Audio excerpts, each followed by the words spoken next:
ಓಂ ನಮಃ ಶಿವಾಯ. ಶಿವಪುರಾಣದ ಪ್ರಕಾರ ಮಹಾಶಿವರಾತ್ರಿಯ ಉಪವಾಸ ಮತ್ತು ಜಾಗರಣೆಯ ಮಹತ್ವವನ್ನು ಸಾರುವ ಒಂದು ಪ್ರಸಿದ್ಧ ಕಥೆ.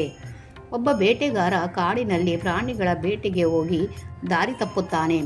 ರಾತ್ರಿಯಾದ ಕಾರಣ ಪ್ರಾಣಿಗಳಿಂದ ರಕ್ಷಣೆ ಪಡೆಯಲು ಒಂದು ಮರವನ್ನು ಏರಿ ಕುಳಿತುಕೊಳ್ಳುತ್ತಾನೆ. ಅದು ಬಿಲ್ವಪತ್ರೆ ಮರವಾಗಿರುತ್ತದೆ. ಆತ ಹಸಿವಿನಿಂದ ಮಲಗಲು ಸಾಧ್ಯವಾಗದೆ ಜಾಗರಣೆ ಮಾಡುತ್ತಾ ಮರದ ಎಲೆಗಳನ್ನು ಒಂದೊಂದಾಗಿ ಕೆಳಗೆ ಚಿವುಟಿ ಹಾಕುತ್ತಿರುತ್ತಾನೆ. ಆ ಮರದ ಕೆಳಗೆ ಒಂದು ಶಿವಲಿಂಗ ಇರುತ್ತದೆ.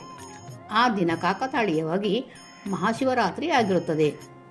ಬೇಟೆಗಾರನಿಗೆ ತಾನು ಶಿವಲಿಂಗದ ಮೇಲೆ ಬಿಲ್ವಪತ್ರೆ ಹಾಕುತ್ತಿದ್ದೇನೆ ಅಥವಾ ಅದು ಶಿವರಾತ್ರಿ ಎಂಬ ಅರಿವಿರುವುದಿಲ್ಲ. ಆದರೆ ಆತ ಅಂದು ಪೂರ್ತಿ ಹಸಿವಿನಿಂದ ಇದ್ದು ನಿದ್ರೆಗೆಟ್ಟು ಶಿವನಿಗೆ ಪ್ರಿಯವಾದ ಪತ್ರೆಯನ್ನು ಸಮರ್ಪಿಸಿದ್ದರಿಂದ ಶಿವನು ಪ್ರಸನ್ನನಾಗುತ್ತಾನೆ.